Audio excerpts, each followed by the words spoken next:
quelle heure nous allons commencer pour cette dernière conférence de ce cycle sur l'art et nous avons le plaisir de recevoir Madame de Pape, qui est conservatrice du musée de Colmar, et elle vous dira que c'est le musée le plus visité, je crois, en province. 300 000 visiteurs, oui, comme au musée du Bonbon. Pardonnez-moi cette comparaison malvenue. Voilà.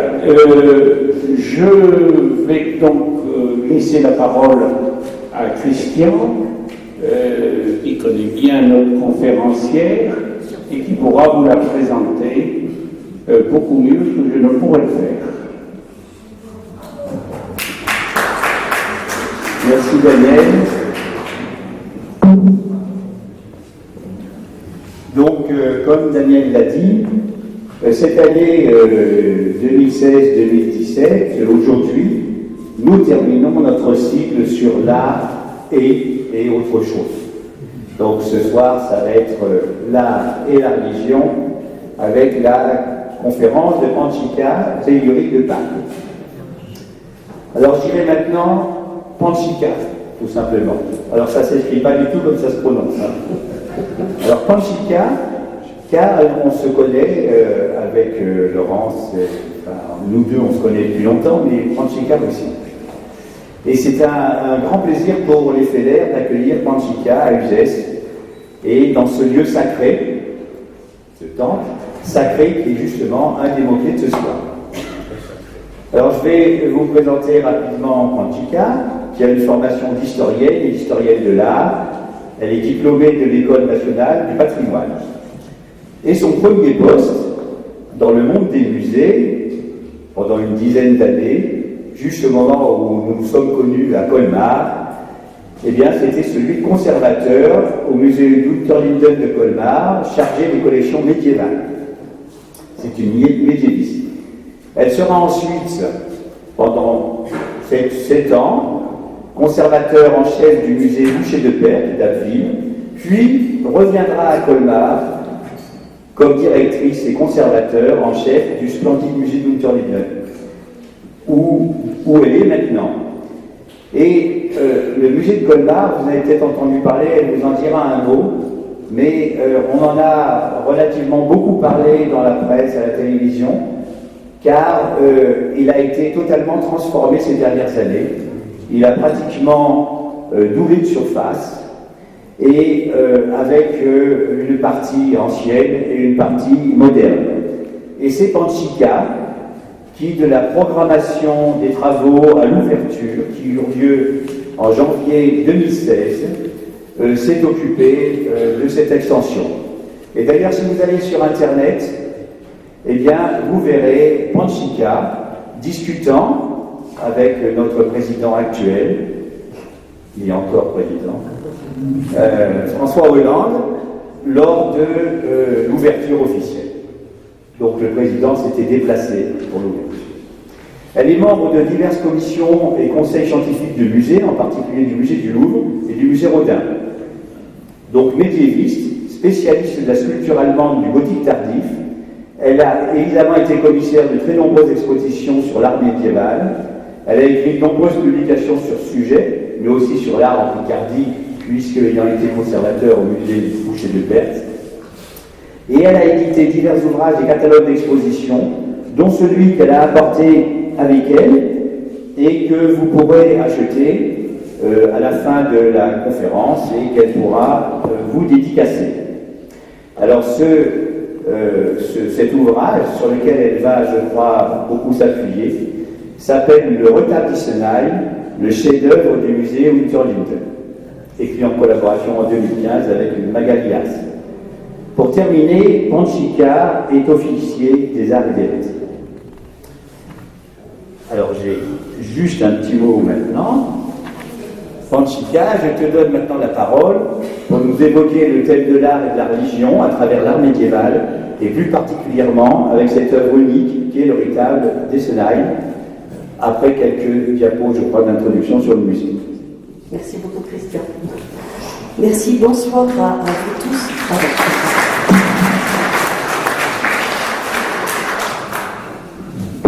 Bonsoir à vous tous, bonsoir Monsieur le Président, merci de m'avoir introduit aussi.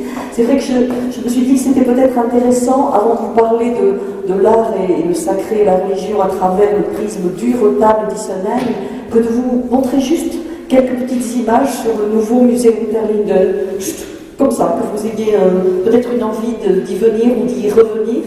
Et vous voyez derrière moi le plan qui a été réalisé par les architectes qui étaient maîtres d'œuvre du renouveau du musée Unterlinden, qui sont les architectes bâlois Herzog et de Morand, qui sont relativement connus, peut-être que vous avez entendu parler en février de l'ouverture de la Philharmonie de Hambourg. Ce sont les mêmes architectes, et le musée, l'ancien musée était le couvent que vous avez sur la gauche, et les architectes l'ont agrandi à partir des anciens bals municipaux qui sont le bâtiment à droite. Donc je vous montre juste vraiment des images. Là c'est la nouvelle place du musée, le nouveau bâtiment construit par les architectes, qui est un bâtiment habillé de briques et couvert de cuivre. Et voilà quelques petites salles, donc les salles d'art ancien, mais aussi les salles d'art moderne, puisque nous avons aussi une collection d'art moderne et la salle d'exposition temporaire. Donc ça, c'était juste pour vous donner envie, pour vous dire effectivement, nous ne sommes pas le premier. Donc, il y a en plus le musée du bonbon, c'est ça, à Uzès. Il y a aussi, avant, je pense, le musée des Beaux-Arts de Lyon, qui avait 350 000 visiteurs, et nous n'avons que 294 000 visiteurs. Donc, nous essaierons de faire mieux que Uzès pour cette année. Donc, vraiment, là, je voulais parler d'une œuvre assez extraordinaire. Je ne sais pas si toutes les personnes qui sont là ce soir ont pu avoir la chance de le voir en vrai. Je vais vous montrer ce soir, évidemment, que des images, mais les images, l'émotion ne passe pas et la force sacrée de l'œuvre ne passera pas à travers les images. Donc, si vous avez un petit moment, vous pouvez monter jusqu'à Colmar pour voir le retable d'Essenheim. Je voudrais commencer d'abord, simplement avant de rentrer véritablement dans l'œuvre, vous expliquer à la fois son histoire et ce qui fait que cette œuvre-là était une œuvre était une image de dévotion assez grandiose, faite pour les pèlerins et les religieux et les malades qui venaient voir le retable à Essenheim. Mais en introduction, je voulais juste vous montrer quelques petites images pour vous dire comment, en fonction des siècles, comment cette œuvre a été perçue, et je trouve que c'est assez intéressant. Ce texte que je vous ai écrit sur cette diapositive, je pense que vous le lisez tous. Cet art est un don de Dieu. Sans l'inspiration divine, l'artiste fait de vains efforts. Chacun devrait louer Dieu dans cette œuvre, car cet art vient de Dieu. Ce texte qui n'existe plus aujourd'hui, puisqu'il était inscrit à l'arrière de la caisse du retable, qui a été détruite en 1794, a pu être recopié, et elle a été inscrite, vous le voyez, par ce personnage, ce Suisse qui vient de Coire, et qui avait inscrit cette mention-là en 1578. Donc, à la fin du XVIe siècle, alors que le retable d'Essenheim est une œuvre qui a été a priori réalisée entre 1512 et 1516, elle garde évidemment cette manifestation d'œuvre de Dieu, donc d'image de dévotion, qui est là comme un support à la prière. Nous sommes en 1578. Là, je vous montre un portrait de Rodolphe II, qui est empereur du Saint-Empire romain germanique à la fin du XVIe siècle. Et Rodolphe II, c'est très intéressant, était un amoureux des arts et avait créé une collection d'art et avait des rabatteurs dans toute l'Europe pour aller chercher des œuvres d'art. Il a eu connaissance du retable d'Essenheim et nous avons des échanges de courriers qui existent de cette époque-là, de 1597 jusqu'en 1601, où Rodolphe I tente d'acheter l'œuvre auprès des chanoines d'Essenheim parce qu'il veut ce retable pour sa collection. Il propose même de faire une copie et de donner une somme vraiment assez colossale en florin du Rhin, que les chanoines vont refuser. Donc, très peu de temps après l'inscription que je vous ai montrée, on voit déjà que cette notion de chef-d'œuvre existe. Avec en plus une autre notion, Rodolphe II essaie de savoir qui a réalisé cette œuvre extraordinaire. Et il va faire des recherches en Forêt-Noire, donc en Allemagne, pour essayer de trouver l'auteur, en particulier des peintures du retable. et il ne va pas le trouver. Et ça, c'est un élément qui est assez marquant pour cette œuvre-là et qui peut-être accentue le sentiment de sacré que nous pouvons avoir face à cette œuvre. C'est qu'elle est pleine de points d'interrogation. Il y a beaucoup de mystères dans cette œuvre-là et durant toute sa vie d'œuvre, puisque on s'interroge à la fin du XVIe siècle sur l'identité de son auteur, et encore aujourd'hui, on a des problèmes d'interprétation de certains des panneaux, et je vous en parlerai tout au long de cette conférence. Donc déjà, on s'interroge et on se pose des questions sur cette œuvre. Et puis là, je voulais juste vous citer un petit texte de la première personne qui est vraiment décrit le retable d'Isenheim, qui est François-Christian Lercé, que je pense que vous ne devez pas connaître, qui est un érudit alsacien qui a fini sa vie à Vienne, qui était un ami de Goethe. Goethe est passé en Alsace, est passé à Strasbourg, ils ont échangé beaucoup, et Lercé nous a laissé la première description littéraire du retable d'Isenheim. Elle date de 1781. Il voit l'œuvre à Isenheim alors que Isenheim est pas désaffecté, mais ne reçoit pratiquement plus de fidèles, je vous l'expliquerai après. Mais lui dit, et j'ai choisi ce petit détail aussi du retable d'Isenheim, j'éprouve une véritable jouissance chaque fois que je contemple les panneaux du retable. Je ne puis oublier la joie vive que je ressentis en les voyant pour la première fois. Je vous précise juste aussi, et je trouve que c'est intéressant vu le lieu où je me situe, c'est que François-Christian Lercé était protestant. Donc c'est intéressant parce qu'on a des témoignages de différentes, de chrétiens, mais soit de protestants, soit de catholiques, et justement, face à ce panneau qui est peut-être le plus célèbre du retable d'Isenheim, qui est sa crucifixion, je voudrais là vous citer un texte d'un catholique fervent qui était Huysmans, l'écrivain de la fin du XIXe et du début du XXe siècle. Huysmans a été marqué par le retable d'Isenheim, a écrit à plusieurs reprises sur lui, et surtout il a décrit lui aussi le retable dans un texte qu'il a publié une première fois en 1904, mais qui a vraiment été publié entièrement en 1908 dans un ouvrage qui s'appelle « Trois églises, trois primitifs ». Et il parle du retable d'Isenheim, et dans les premières phrases, voilà ce qu'il dit sur le retable d'Isenheim. Là, dans l'ancien couvent des Unterlinden, il surgit dès qu'on entre, farouche, et il vous abasourdit aussitôt avec l'effroyable cauchemar d'un calvaire. C'est comme le typhon d'un art déchaîné qui passe et vous emporte, et il faut quelques minutes pour se reprendre, pour surmonter l'impression de lamentable horreur que suscite ce Christ énorme en croix, dressé dans la nef de ce musée, installé dans la vieille église désaffectée du cloître. Donc voilà la vision qu'avait Huysmans, qui était aussi écrivain et critique d'art. Donc il le considère comme une œuvre, mais je vous lirai d'autres extraits de Huysmans où le divin et le sacré sont omniprésents dans tout son texte consacré au retable. Et puis là, je vais beaucoup plus vite. Là, je vous montre une image d'un opéra qui s'est produit à l'Opéra Bastille à Paris en 2010, qui est un opéra qui a été créé par Hindemith en 1937, qui s'appelle Matisse der Maler, Matisse le peintre, et qui est un opéra qui raconte la vie de Grunewald et en particulier de la vie de cet homme qui travaillait pour Albrecht de Brandebourg, le grand archevêque de Mayence, et qui, séduit par les idées de Luther, a abandonné sa vie de cour et presque de courtisan pour devenir juste simplement un artiste. Et Olivier Py, qui était le metteur en scène de cette mise en scène à l'Opéra Bastille, s'est inspiré évidemment des images du retable pour faire une œuvre vraiment très très très très forte et qu'il reprenait pour le XXe siècle en fait. Et une dernière image dans cette introduction, qui est l'image d'un artiste contemporain qui s'appelle Adèle Desmel, qui est un artiste qui a une quarantaine d'années, qui a fait cette œuvre que vous voyez là installée au musée Unterlinden face au retable, qui représente 4 corps du Christ. Je pense que vous le voyez, il a pris exactement l'image du Christ, sauf que là nous avons affaire à de la 3D, 3 dimensions. Ces Christ sont faits avec du fil de fer barbelé américain, celui de Guantanamo, et c'est aussi très fort comme image. Mais là c'est amusant parce que l'artiste a appelé son œuvre décor, pas dé puis plus loin corps, mais décor en un seul mot. Pour lui c'est un décor et c'est pour ça qu'il a voulu non pas présenter juste un Christ mais en faire 4 pour enlever l'aspect religieux de l'œuvre, en se disant que la multiplication enlèverait l'aspect religieux de l'œuvre.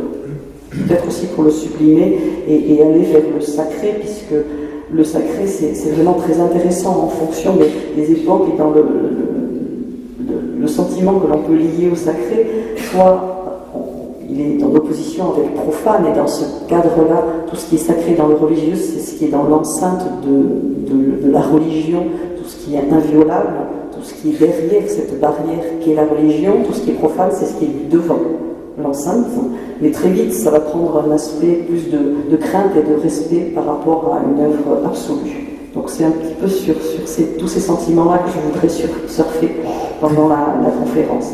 Et là je vous montre aujourd'hui la vue que nous avons du retable d'Issenheim dans l'ancienne chapelle des religieuses dominicaines d'Unterlinden, puisque c'est là qu'il est exposé depuis 1853, alors que l'œuvre à l'origine vient d'Issenheim. Donc là encore une vue qui vous montre les différents ensembles que formait ce polyptyque donc énorme, réalisé, je vous l'ai dit, entre 1512 et 1516, constitué de sculptures et de panneaux peints. Donc j'en viens un petit peu à l'histoire pour vous parler des différents sentiments que nous pouvons avoir face au retable. Ici, donc je pense que c'est à peu près illisible, ceux qui sont au fond, et croyez-moi sur parole, ce document-là est un document révolutionnaire.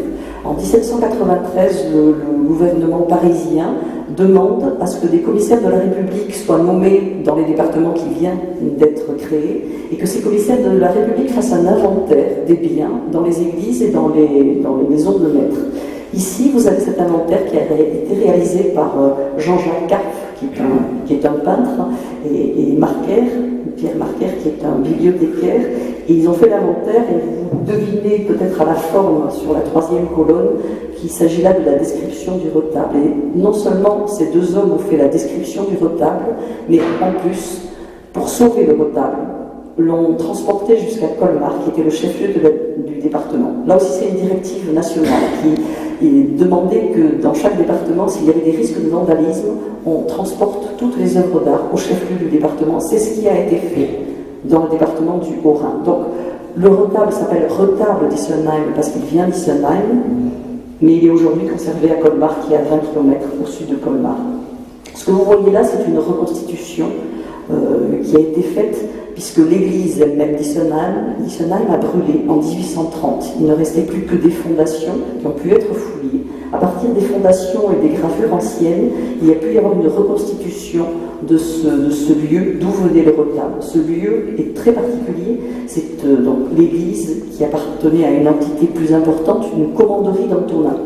Les Antonins sont des religieux qui appartiennent à un ordre, l'ordre des Antonins, qui est un ordre qui a été créé officiellement en 1247, mais qui existait bien avant, d'abord sous la forme d'une confrérie, puis d'un ordre religieux, mais sans règles. Et cet ordre a été créé tout simplement dans un lieu qu'on appelait à l'époque Saint-Antoine en viennois, et qui est un lieu où il y a eu un miracle. Un jeune homme atteint d'une maladie qu'on appelait le mal des ardents, a été guéri en vénérant une relique de Saint-Antoine, le chef de Saint-Antoine ayant quitté l'Égypte pour passer à Constantinople, puis pour arriver à Saint-Antoine en viennois. Face à ce miracle, le père du jeune homme a créé une confrérie qui est à l'origine de cet ordre, créée vraiment pour soigner ce mal des ardents qu'on a très vite appelé le feu de Saint-Antoine. On ne connaissait absolument pas l'origine de ce mal, mais on a créé des confréries, des commanderies qui étaient très organisées avec des maisons mères et des maisons subalternes. Je vous montre ici, c'est important, le relevé des fondations de l'église qui ont pu être faites. Vous voyez une église donc, tout à fait classique, avec ici la nef, là le jubé et là le chœur. Donc le chœur, où se trouvaient les religieux, les fidèles ne pouvant venir qu'ici, et le chœur où se trouvait, à cet emplacement-là, sur des marches, l'autel et le retable d'Issenheim. Je vous montre bien ce plan parce que vous voyez que le chœur est bien clos et fermé, et je pense que vous savez tous que le fidèle, normalement, n'a pas accès au chœur, il devait rester dans la nef, et ne pouvait voir le retable qu'à travers le jubé, qui est quand même un mur ouvert, mais quand même un mur relativement haut. Sauf qu'à Issenheim, nous savons un petit peu ce qui se passait, et on sait que les pèlerins qui venaient vénérer Saint-Antoine, puisque Saint-Antoine avait, on le croyait, le pouvoir de guérir les malades. Donc ils venaient prier Saint-Antoine, mais Saint-Antoine avait aussi le pouvoir de donner la maladie, ce qui explique le très grand nombre de pèlerins qui venaient à Isenheim pour ne pas avoir la maladie. Donc ils venaient prier le saint, donner des offrandes. Donc les pèlerins restaient ici, dans la nef, et vénéraient le saint qui était représenté sur le retable à travers le jubé. En revanche, les malades, et ça nous le savons parce que nous avons des textes et parce que nous avons aussi des éléments architecturaux qui nous permettent de dire qu'il y avait une porte à l'arrière du cœur par où on faisait pénétrer là les malades. Les malades atteints de cette maladie passaient devant une commission. Cette commission était constituée de religieux et d'anciens malades qui faisaient passer une espèce de visite médicale aux malades qui se présentaient pour savoir s'ils étaient bien atteints du feu de Saint-Antoine. Et ceux qui étaient atteints, le lendemain de leur arrivée, ils traversaient la barrière qui délimitait le lieu sacré, si je peux dire cela ainsi. Ils pouvaient pénétrer dans ce lieu sacré pour aller prier devant le retable. Et devant le retable, on leur donnait à boire le saint-vinage, qui est une boisson à base de vin, dans lequel on a trempé les reliques du saint, mais aussi des plantes calmantes qui pouvaient les aider dans le soin de leur maladie. Donc voilà, ça c'était le contexte de création du retable. C'est pour ça qu'il a été réalisé, et le contexte de vie du retable en tant qu'image de dévotion, puisque les malades non seulement avaient ce rituel, mais la prière face à Saint-Antoine représenté sur le retable était censée les guérir. Et je vous montre ici, avant d'en venir au retable, un détail de l'œuvre des sculptures, où vous voyez en fait ce personnage-là qui est le religieux qui a commandé l'œuvre et qui, par chance, nous a laissé ses armoiries sur le panneau qui était peint à côté. Nous savons donc que l'homme qui a commandé le retable d'Isenheim s'appelait Guy-Gers, et il a été supérieur de la commanderie des Antonins d'Isenheim entre 1490 et 1516. Donc, il y avait la prière à Saint-Antoine, mais il y avait aussi des chirurgiens qui travaillaient pour les Antonins d'Isenheim, parce que cette maladie, quand on lit les textes très nombreux qui existent entre le 9e et le 13e siècle et qui décrivent les symptômes de cette maladie, c'est vrai que ça semble assez effrayant. Soit on décrit des hallucinations qui touchaient les malades, mais des hallucinations assez terrifiantes, soit on décrit des nécroses et des gangrènes de toutes les extrémités du corps. Et pour soigner les malades, la nourriture et puis la prière à Saint-Antoine et la boisson du Saint-Vinage ne suffisaient pas, et il fallait que les religieux travaillent avec des chirurgiens qui pratiquaient les amputations des membres gangrénés. Et là vous voyez, on est bien chez les Antonins qui portent ici ce personnage-là qui a un moignon à la place de la main gauche, a sur sa poitrine le T qui est la marque de l'ordre. Je pense que vous arrivez à le voir ici. Et là, vous voyez le chirurgien qui est en train de couper une jambe juste en dessous des genoux. Ce document vient d'un livre qui a été publié en 1517 et qui a été écrit par Hans von Gersdorff, qui est un chirurgien qui travaille à Strasbourg, et qui a écrit ce livre, et qui dit lui-même avoir pratiqué plus de 200 amputations à l'hôpital de Strasbourg et à l'hôpital d'Isenheim. Donc, on comprend un petit peu ce qui se passait dans ce lieu. Et là, je vous montre une photo où vous allez me dire que ça n'a rien à voir, mais c'est tout simplement pour vous expliquer, en fait, et on l'a su très vite, dès la fin du XVIe siècle, on a su que cette maladie n'était évidemment pas liée à Saint-Antoine et à son pouvoir de donner la maladie, mais était liée tout simplement à un parasite qui s'installe sur la céréale de seigle de blé, mais là, c'est une céréale de seigle qu'on a appelée l'ergot de seigle, vu la forme de ce parasite qui s'installe sur le champignon. Et en fonction, en fait, des climats, des changements climatiques, cet ergot peut être assez nombreux, et on le sait, dans certaines régions, il y avait vraiment cet ergot s'est installé sur ces céréales, et à l'époque du retable d'Isenheim, les tamis, pour tamiser en fait les grains, avaient des troncs suffisamment importants et gros pour que l'ergot puisse tomber, être pris dans la farine et provoque la maladie. Le feu, ce qu'on a appelé le feu de Saint-Antoine, mais dès le XVIIe siècle, qu'on a appelé l'ergotisme, tout simplement. Puisque cet ergot de sel, ce parasite, provoque la contraction des vaisseaux sanguins, ce qui explique les deux symptômes, soit les hallucinations, si ça touche au cerveau, soit la gangrène des extrémités du corps. Juste, pour vous rappeler, la dernière épidémie en France, c'était quand même en 1951, à Pont-Saint-Esprit. Et il y a quand même 2 personnes qui se sont défenestrées à l'occasion de cette épidémie.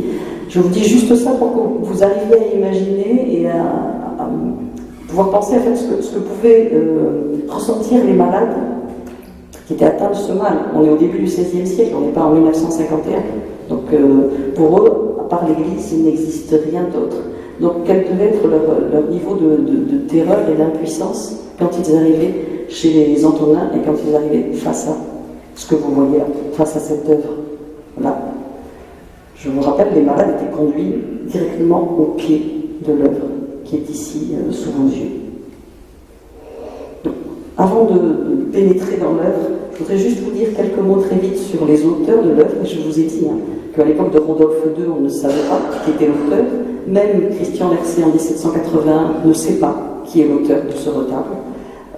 Au XIXe siècle, il a fallu attendre le milieu du XIXe siècle pour commencer à se poser des questions. Ce sont vraiment des historiens de l'art qui, à ce moment-là, lorsque le retable est visible au musée Unterlinden à partir de 1853, qui vont essayer de réfléchir sur l'identité des auteurs de cette œuvre. Alors que c'est un chef-d'œuvre, c'est assez étonnant. Le premier à avoir mentionné un nom sur cette œuvre-là est Joachim von Sandrart, qui est un historien de l'art germanique, qui a fait un dictionnaire des artistes germaniques. Et sous la mention du nom Grunewald, il dit que c'est un artiste dont on ne sait pas grand-chose, qui est un contemporain d'Albrecht Dürer, qui a fait des retables dans l'église de Mayence et de Halle, et qui a peint un chef-d'œuvre à Isenheim où on voit un petit monstre casser une verrière pour aller tenter Saint-Antoine. Donc c'est cette mention-là, mais on ne dit rien. Grunewald n'en sait rien.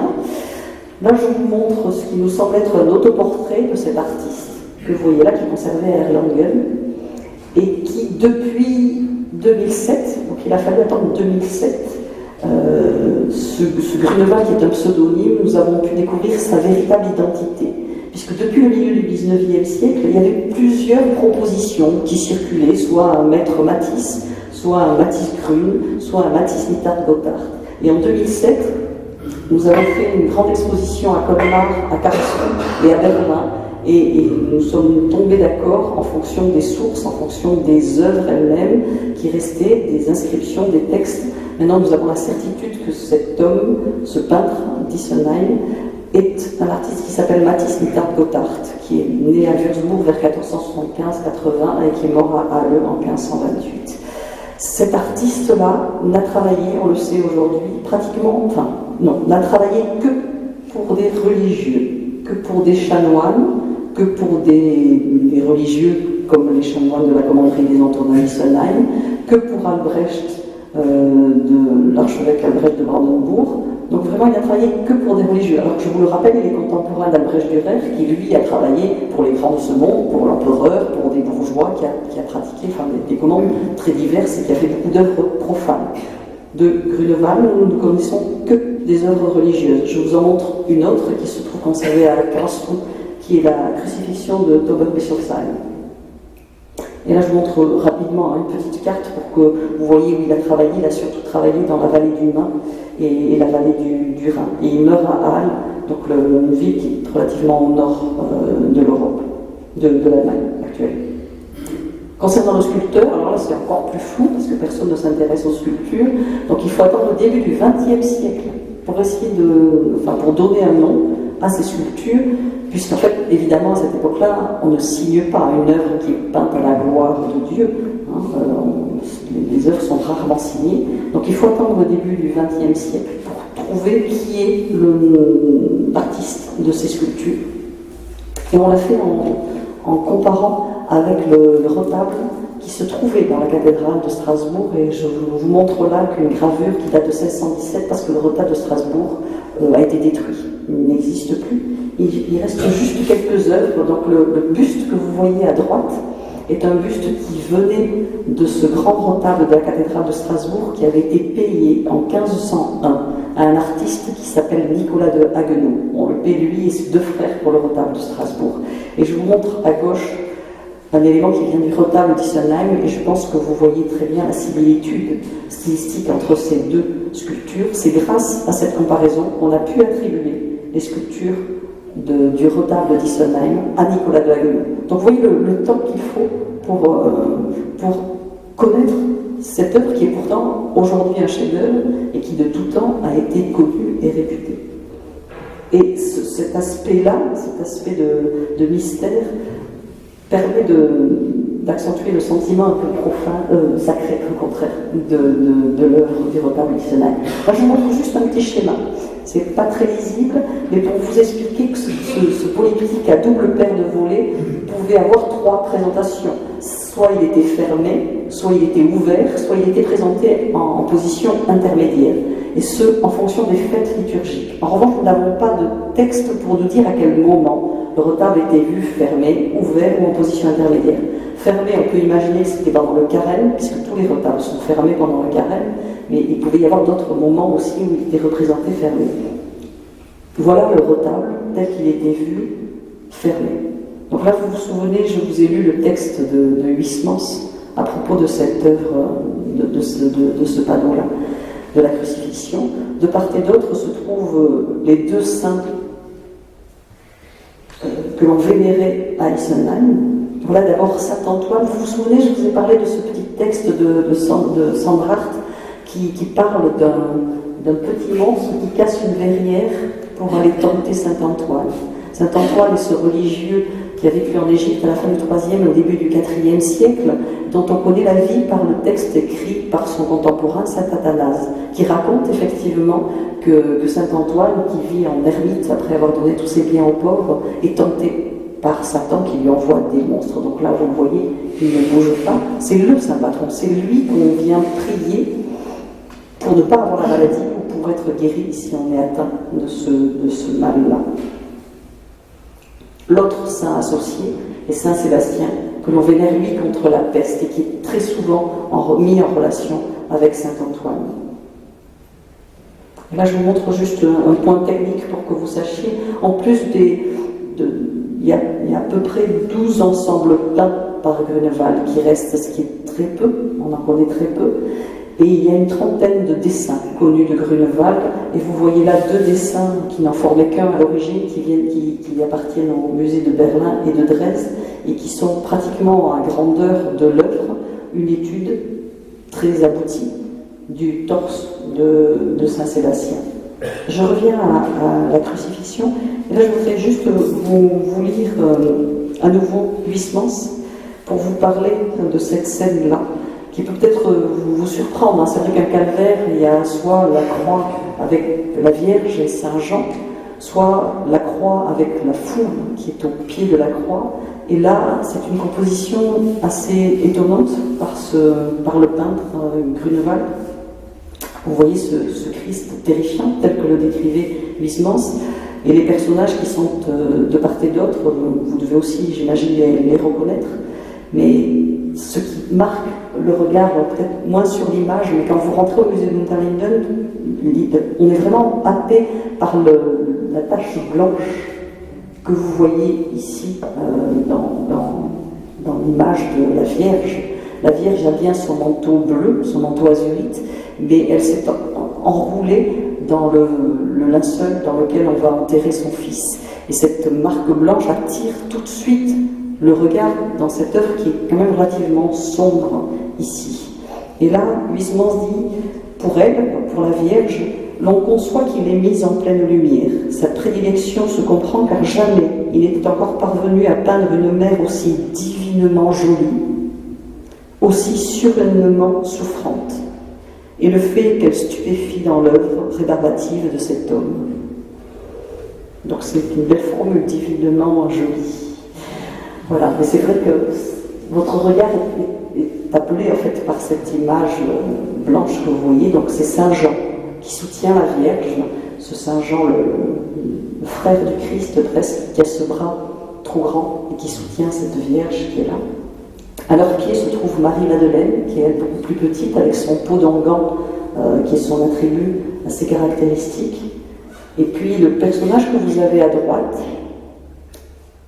dont la présence s'étonne relativement, le personnage, vous le reconnaissez parce qu'il il est vêtu d'une peau de bête. Je pense que vous voyez ici la peau de bête, la peau de chameau, c'est Saint Jean-Baptiste, qui normalement n'est pas prévu pour être, enfin n'est pas là, puisqu'il est déjà mort au moment de la crucifixion, mais nous avons l'explication donnée par le peintre tout simplement, et là il est toujours avec l'agneau du sacrifice, hein. C'est le Christ lui-même, mais vous voyez au-dessus de son doigt bien grand, hein, qui pointe la plaie du Christ, le texte qui dit ici en latin, qui dit « il faut que tu grandisses et que je diminue ».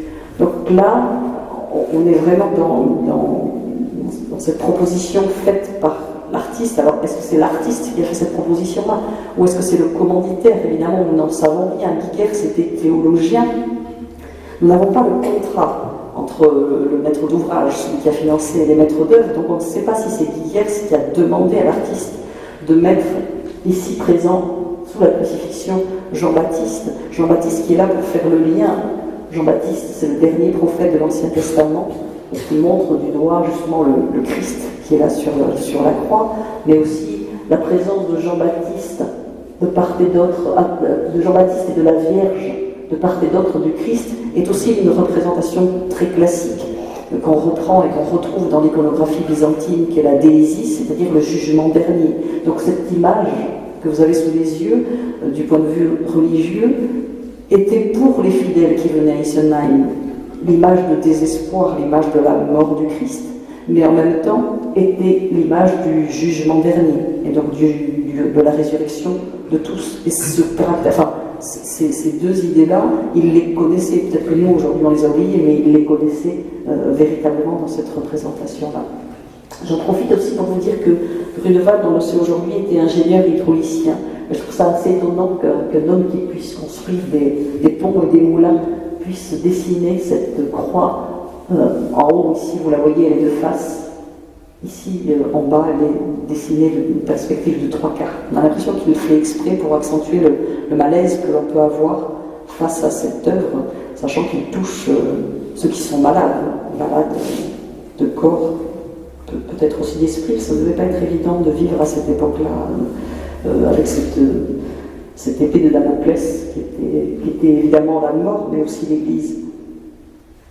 Je vous montre quelques détails du Christ pour vous montrer jusqu'où peut aller cet artiste. Et c'est le premier qui a osé représenter le Christ ainsi. Les Christs du XVe siècle sont tous des Christs pas bienheureux, mais ils sont présents sur la croix juste un peu avant la mort. Là, c'est un cadavre que vous avez devant les yeux, un cadavre qui a déjà la couleur verte de la mort et qui porte toutes les marques de la flagellation. Voici quelques détails assez frappants que vous voyez hein, quand vous êtes au musée, quand vous êtes devant le panneau, vous voyez vraiment ces détails très très bien. Les pieds, par exemple, vous avez le regard au niveau des pieds. Donc imaginez là aussi ce que pouvaient penser ces pèlerins et ces malades qui venaient à Isenheim.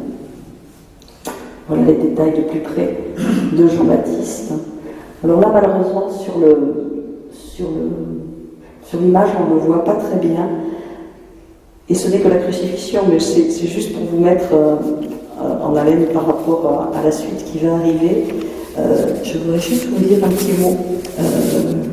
Benjamin Walter, qui est un philosophe, un critique, un historien de l'art et un critique, a écrit pour lui, ce qu'il dit sur le retable, il dit que les motifs et les objets des images, que ce soit le pot d'onguent, que ce soit les doigts de Jean-Baptiste, les doigts de Marie-Madeleine, je pense que vous avez vu à quel point c'était fort, mais pour lui, c'est pas ça qui est important. Pour lui, les motifs et les objets des images qui constituent le moment sacré des tableaux de Grunewald, mais c'est surtout le travail de la couleur et de la lumière qui renforce ce caractère sacré. Alors là, vous ne le voyez pas dans ce subtil jeu du drapé de Saint Jean-Baptiste, où vous avez des ombres et des lumières, des aspects orangés, vous passez de l'orange jusqu'au rouge très profond, mais vous allez voir, c'est juste pour vous mettre en bouche avec les autres images qui vont arriver, et là vous allez voir que Grunewald est un fou de la couleur et de la lumière. Là je vous montre les détails. de mains dont je voulais vous parler. Donc les mains de Marie-Madeleine à gauche, les mains de la Vierge à droite. Ici, la prédelle, où on voyait la déploration du corps du Christ, juste avant qu'on mette le Christ dans son tombeau. Et regardez par exemple ce détail du visage de Marie-Madeleine qui est totalement défiguré par la douleur. Et lorsqu'on ouvrait cette première paire de volets qui forment la crucifixion, les revers des volets étaient montrés et les deux panneaux qui étaient juste à l'arrière formaient cet ensemble assez fou qui sont les résumés en 4 panneaux de la vie du Christ. Depuis à gauche, l'Annonciation, le concert des anges, la Vierge à l'enfant et le Christ ressuscité. Alors là, par exemple, je vous ai déjà dit que cette œuvre-là posait des questions, continue à en poser. Alors on essaie, nous historiens de l'art, de trouver des solutions en émettant des hypothèses, puisque je vous ai dit, nous n'avons pas de contrat. On ne sait pas exactement, on n'a pas tous les éléments clés pour cela. Et là, sur ces 4 panneaux, il y a de vraies difficultés. Je pense que le panneau de gauche, vous avez tous deviné que c'était l'Annonciation, et que le panneau de droite, c'était la résurrection du Christ, même si elle est totalement atypique. Mais je vais vous parler après des 2 panneaux centraux, vous verrez que là c'est un petit peu plus complexe. Alors je viens à l'Annonciation, qui peut vous sembler relativement classique, même si nous ne sommes pas dans la chambre de jeune fille de la Vierge, comme c'est écrit dans les évangiles, mais dans une église, ça donne beaucoup plus d'ampleur à la scène. On est dans le cœur d'une église. Vous avez l'archange qui dit à la Vierge, n'ayez pas peur, vous voyez ce léger mouvement de recul de la Vierge, et cette scène se présente et se pose sous les auspices du petit personnage que vous avez dans la partie supérieure du panneau, qui est une sculpture dans la voûte de l'église, et qui est une sculpture qui représente le prophète Isaïe, celui qui a dit qu'une vierge enfanterait d'un enfant prénommé Emmanuel, celui qui vient sur terre. Donc voilà le détail d'Isaïe. Et le livre que la Vierge est en train de lire, qui sont les prophéties d'Isaïe, et vous avez le texte des prophéties qui est écrit en latin sur cette image-là. Donc vraiment une œuvre qui est là en apport à la prière, qui illustre vraiment les Écritures. Donc jusque-là, tout semble assez logique et assez facile à voir. À nouveau, le travail les mains. Peut-être plus étonnant, si vous regardez bien, regardez cette Vierge qui a peur et qui s'est reculée, mais regardez en même temps cette expression et ce regard de la Vierge qui en fait louche vers l'archange Gabriel qui vient d'arriver, parce qu'elle a cette curiosité peut-être normale, même si elle est apeurée, elle a envie de savoir qui arrive. Et là, ça vous montre aussi à quel point cet artiste qui n'a travaillé que pour des religieux, qui n'a pas que des scènes religieuses, s'inspire quand même de la réalité et de la vie de tous les jours. Il a dû croquer une jeune Alsacienne et il a croqué ce petit sentiment de curiosité avec ce regard en biais de la Vierge qui est présentée ici. Et voilà quelques autres images. Quand je vous parlais de lumière et de couleur que cite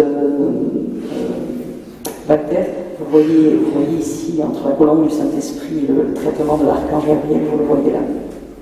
Alors j'en viens maintenant à ces 2 panneaux. Ces 2 panneaux ont toujours posé des questions. Vous voyez qu'ils sont ces 2 panneaux, mais il s'agit d'une seule et même composition. Le sol est le même, et les 2 panneaux sont séparés uniquement par un rideau vert. Je pense que vous le voyez. Et ces 2 scènes sont restent toujours, parce que ce que je vais vous proposer, c'est une hypothèse, restent toujours très énigmatiques.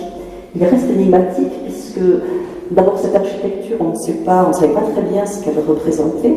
Les anges qui sont à l'intérieur ont posé beaucoup de questions. La scène de droite nous semblant beaucoup plus classique, puisque cette Vierge tenant l'enfant qui se trouve dans le jardin clos, vous voyez qu'il y a une brèche au mur, mais que des sauvages qui en bas, que la porte est bien fermée, fait bien référence à la virginité de la Vierge, et que le lit, le baquet et le petit pot pour faire la bouillie correspondent bien aussi au fait que l'enfant qui est fils de Dieu, qui est divin lui-même, vient sur terre pour être homme. Donc il montre en fait le mystère de l'incarnation à travers ce panneau-là. Donc là, ça pourrait être classique. Mais la question, c'était vraiment ce panneau-là. Alors, ce panneau-là a été analysé il y a quelques années, en 1988, par une historienne de l'art américaine spécialiste de Satan. Et elle voyait dans ce panneau la représentation du monde du mal et des anges du mal. puisqu'elle disait qu'en fait, non seulement ces anges, en particulier les deux anges, celui du premier plan et sur la gauche, tenaient leurs archets à l'envers, ce qui n'était pas possible en fait, si, que ce soit Grunewald, Guilliers, le commanditaire, n'aurait pas pu laisser faire une faute dans la gestion, le maintien des archers. Mais en plus, l'ange que vous voyez ici, qui est couvert de plumes sur tout le corps et qui au-dessus de son crâne a une crête faite de petites plumes de paon. Cette historienne de l'art disait qu'en fait il s'agissait là de la représentation de Lucifer et que sous ce baldaquin, c'était la représentation du monde du mal et de Lucifer. C'était très intéressant, c'est très bien étudié et analysé. Je vous montre juste un des éléments de ces sources. Je vous ai dit que ce sont des petites plumes de paon. Alors vous les voyez peut-être pas très bien. Je vous montre ici la gravure de 1511 d'Albrecht Dürer qui montre Adam et Ève. Vous voyez sur le serpent, sur la tête du serpent, je vous ai mis un détail, il a des plumes de paon. Donc c'est vrai que c'est juste un petit élément de sa thèse, mais voilà, elle dit que c'est Lucifer. Mais là où c'était plus gênant, c'était de se dire pourquoi est-ce qu'il y a Lucifer d'un côté et la Vierge à l'enfant de l'autre. Voilà, donc je vous propose en fait, ce n'est qu'une hypothèse, je vous propose l'hypothèse que j'ai trouvée l'année dernière. Alors c'est peut-être pas la bonne, ce n'est qu'une hypothèse. Je vous propose cette hypothèse puisque je vous ai bien parlé du prophète Isaïe dans le panneau qui est juste à gauche. Si vous vous souvenez bien. Voilà, le prophète Isaïe dit effectivement qu'une vierge enfanterait d'un enfant prénommé Emmanuel. Et il continue en disant « Cet enfant se nourrira de beurre et de miel jusqu'à ce qu'il puisse choisir entre le bien et le mal. » Et finalement, c'est en relisant Isaïe, c'est peut-être pas les propos exacts d'Isaïe, mais ça correspond, je me suis dit, mais en fait, c'est tout simplement l'illustration de la prophétie d'Isaïe. Puisque ce que vous voyez dans le concert des anges, en fait, ce baldaquin, je l'ai trouvé dans d'autres peintures, ce baldaquin où sur les colonnes se trouvent des prophètes, c'est la représentation du paradis. Je l'ai vu dans d'autres peintures. Donc, dans ce paradis se trouvaient à l'origine les anges du bien, les anges du mal qui cohabitaient. Donc ceux de gauche sont les anges du mal avec à leur tête Lucifer, qui est le préféré de Dieu, et qui font effectivement les choses à l'envers. Mais il y a aussi, autour de la jeune femme qui a un halo lumineux jaune et orange, qui est la Vierge, se trouvent les anges du bien, ils cohabitent. Et au panneau de droite, vous avez, je reviens sur le panneau de droite, je viens sur le panneau de droite, voilà, je vous montre un petit détail. Est-ce que vous voyez juste ici, j'ai coupé malheureusement, ici, là, vous voyez un ange bleu, un ange rose, je pense que vous les voyez, et en bas se trouvent deux bergers. Il y a des troupeaux de moutons et là, ils ont leur canne, ils sont habillés comme des bergers, c'est l'annonce au berger. L'annonce au berger, c'est la nativité du Christ. Et je pense que vous voyez que l'enfant qui se tient dans les bras de sa mère n'est plus du tout un enfant nouveau-né, c'est déjà un enfant qui s'est nourri de beurre et de miel, qui a mangé, qui a vécu. Et en fait, à ce moment-là, l'enfant choisit le bien. Et c'est pour ça que vous voyez dans les nuées Dieu le Père avec des anges. En fait, ces deux panneaux illustrent pour moi, mais ce n'est qu'une hypothèse, jusqu'à ce qu'on trouve autre chose de mieux, le texte, tout simplement, les prophéties d'Isaïe. Je vous montre à nouveau des détails très beaux, hein. Quand on parlait de couleurs, regardez là le drapé de la Vierge, comme c'est extraordinaire, que ce soit le drapé fin et plissé du manteau ou la robe lourde et épaisse de la Vierge. Voilà des petits détails, de l'enfant qui joue en plus avec un bracelet, où il y a des petits morceaux de coraux qui sont censés, dans la dévotion populaire, éloigner du mal. Et le dernier panneau, qui vous montre la résurrection du Christ. Et là, je voulais vous lire, à nouveau, je reviens à Huysmans. Donc, il parle du panneau de la crucifixion et il dit « Ce panneau-là vous transporte, car il est réellement magnifique, et j'ose l'avancer dans l'art de la peinture unique. Grunewald s'y révèle tel que le peintre le plus audacieux qui ait jamais existé, le premier qui ait tenté d'exprimer avec la pauvreté des couleurs terrestres la vision de la divinité mise en suspens sur la croix et revenant, visible à l'œil nu, au sortir de la tombe. Nous sommes avec lui en plein hallali mystique, devant un art sommé dans ses retranchements, obligé de s'aventurer dans l'au-delà, plus loin qu'aucun théologien n'aurait pu, cette fois lui enjoindre d'aller. On assiste à la reprise de la divinité s'embrasant avec la vie, à la formation du corps glorieux s'évadant peu à peu de la coque charnelle qui disparaît en cette apothéose de flamme qu'elle expire, dont elle est elle-même le foyer. Donc voilà le texte de Huysmans, et je pense que vous voyez cette image assez extraordinaire. Ce n'est plus du tout l'homme qui était sur la croix, mais c'est le Christ ressuscité, avec une invention totale de la part de Grunewald, puisqu'avant lui, tous les artistes représentaient la résurrection, qui n'est pas décrite réellement dans les évangiles, mais représentait le Christ debout, tenant l'étendard de la victoire contre la mort. Et là, il invente une iconographie avec ce Christ qui s'élève dans les airs, donc c'est en même temps l'ascension, mais dont le linceul prend toutes les couleurs de l'arc-en-ciel pour se terminer par cet effet de lumière. Il est lui-même lumière, alors que les soldats à ses pieds sont extrêmement lourds. On a l'impression qu'il a arrêté l'image sur ces soldats qui sont en train de tomber soit morts, soit endormis. Et je viens aux dernières parties du retable, qui est la partie consacrée au cœur du retable, consacrée à Saint-Antoine, qui est le saint que l'on vient vénérer. Donc la caisse que vous voyez là, tous ces éléments, le fond là, ça c'est moderne, ça a été refait en 1930, puisque je vous l'ai dit tout à fait en introduction, la caisse a été détruite en 1794. Donc ça c'est une caisse moderne, refaite en 1930. Mais toutes les sculptures, toutes les colonnes, tous les dés, tous les rinceaux sont bien sûr d'origine. Là vous avez ce premier panneau qui est dédié à l'un des épisodes de la vie de Saint-Antoine, c'est sa rencontre, la rencontre de Saint-Antoine avec Saint-Paul l'ermite qui vit dans le désert. Et là, nous avons les armoiries que je vous ai montrées tout à l'heure. Ici, des plantes que je veux vous montrer en détail, qui sont des plantes qui rentraient dans la composition du Saint-Vinage, qui sont peintes de manière tout à fait naturaliste. Et là, Grunewald, là c'est beaucoup plus simple parce qu'on a le texte.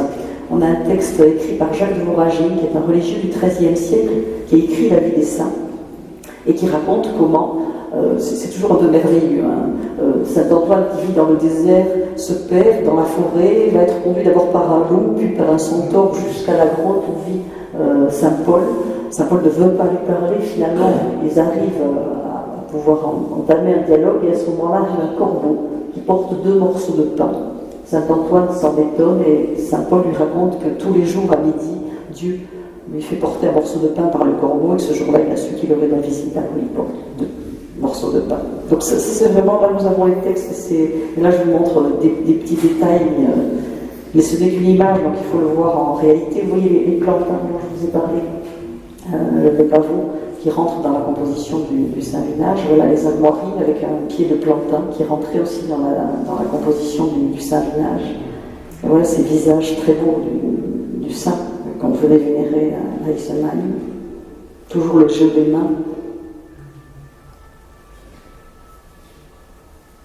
Et les couleurs dont parlait Walter. Et voilà les sculptures, donc réalisées par Nicolas de Haguenau, avec au centre Saint-Antoine, ici Saint-Jérôme et son lion, dont il avait enlevé l'épine de la balle blessée, et ici Saint-Augustin. Voilà des détails de Saint-Antoine. Je peux vous assurer, alors sur l'image ça ne rend rien, mais je peux vous assurer que quand nous avons démonté le retable pour le déménager au moment des travaux, on a démonté cette sculpture qui pèse elle toute seule, sans le trône, qui pèse plus de 80 kg, et à ce moment-là je me suis retrouvée face à Saint-Antoine vraiment à la même hauteur que moi, et j'étais vraiment très impressionnée, et je me suis dit que les malades et les pèlerins qui venaient à Eisenheim devaient vraiment avoir presque un sentiment de peur et de respect face à cette sculpture-là. Elle est tellement impressionnante. Alors ça passe pas sur l'image, mais c'est vraiment... je vous montre juste un petit détail de la main pour vous montrer la qualité de la sculpture. Vous voyez que les veines sont travaillées en relief, mais c'est quand même une œuvre assez extraordinaire. Là c'est pareil, pour ce Saint Jérôme, il a présenté 2 des pères de l'Église.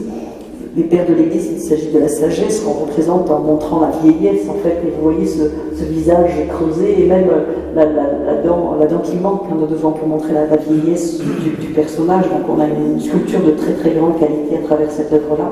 Et Saint-Augustin, qui est ici, avec à ses pieds le donateur, dont je vous ai montré tout à l'heure. Donc la règle des Antonins s'est inspirée de la règle des Augustins.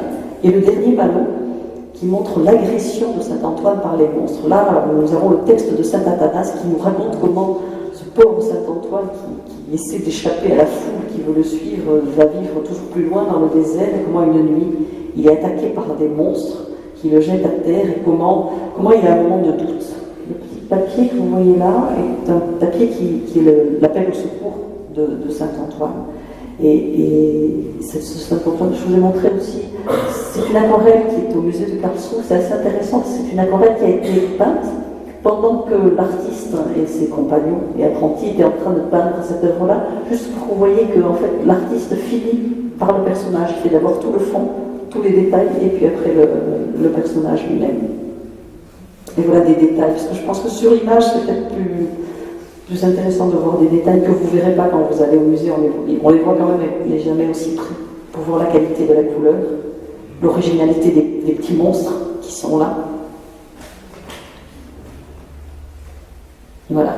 Et pour finir, je vous montre très vite aussi quelques images pour vous montrer. Nous avons essayé dans la muséographie, vous savez que c'est aussi tout un art, mais dans la muséographie de voir comment on pouvait montrer les œuvres. Donc là, c'est la photographie avant les travaux. Donc le retable est mis sur ces petites, comme sur une espèce d'hôtel, là aussi, avec ces petites marches comme il pouvait l'être avant. Il y a une barrière de verre tout autour et d'autres œuvres. Ça, c'était avant 1965, toujours avec ce jeu comme un hôtel, avec les petites marches qui accèdent ici. Je remonte le temps. Là, c'est carrément autour de 1900. Donc, le musée était très limité. Tout le musée se retrouvait dans un seul lieu qui était l'ancienne église. Donc, là, c'est plus une juxtaposition. Donc, c'est vraiment le musée. Autant dans les images précédentes, on essayait de reconstituer l'intérieur d'une église, autant là, c'est un ensemble d'œuvres. Là, c'est quand il était à Munich. Donc, toujours la vue avant les travaux. Et voilà, je finis par cette image-là, qui est la vue aujourd'hui, donc qui est effectivement très épurée, je l'admets. Dans la nef, il y a plus d'œuvres. Là, j'ai souhaité qu'il n'y ait aucune œuvre, aucun retable. De toute façon, les visiteurs ne les regardaient pas, donc ce n'était pas la peine. J'ai voulu enlever les marches qui donnaient cette illusion d'hôtel et de reprise d'une œuvre de dévotion. Et j'ai préféré garder un aspect très, très puriste, en fait, de la présentation de l'ensemble, avec une structure métallique très très sobre. Je vous dirai en même temps qu'il a fallu faire cette structure métallique pour pouvoir évacuer le retable en cas de sinistre, donc il a fallu refaire toute la structure. Je voulais quelque chose de très très pur. On a refait aussi la lumière, on a refait les murs, le sol a été aussi refait, pour donner un aspect très, très neutre à l'ensemble. Bon, c'est pas anodin, nous sommes quand même dans une ancienne église, mais pour que vraiment les visiteurs puissent avoir là une œuvre de musée, et non pas une image de dévotion, puisque ce n'est plus son statut aujourd'hui. Alors ça se défend ou ça ne se défend pas. Peut-être que vous aurez des questions à ce propos. Et juste pour finir, si vous n'êtes pas trop épuisé, je voudrais finir par un texte que je trouvais assez beau, d'André Dumas, qui est un pasteur, professeur de philosophie, qui était pasteur, professeur de philosophie, qui est mort en 1966. Professeur de philosophie et d'éthique, et dans le texte de l'Encyclopédie universaliste sur la définition du sacré, il a cette phrase, et je trouvais qu'elle s'adaptait bien au retable d'Issenheim. Aussi vague qu'il demeure dans sa généralité, le sacré est une voie d'approche pour ce qui s'offre à l'homme comme écoute, quête et adhésion, car le sacré, à la fois dépossède l'homme de sa suffisance, lui indique par des signes et par le silence une voie et surtout le remet dans une disposition d'émerveillement et de réceptivité. Et je trouvais que ça fonctionnait bien avec le retable. Voilà, merci beaucoup pour votre écoute et si vous avez des questions.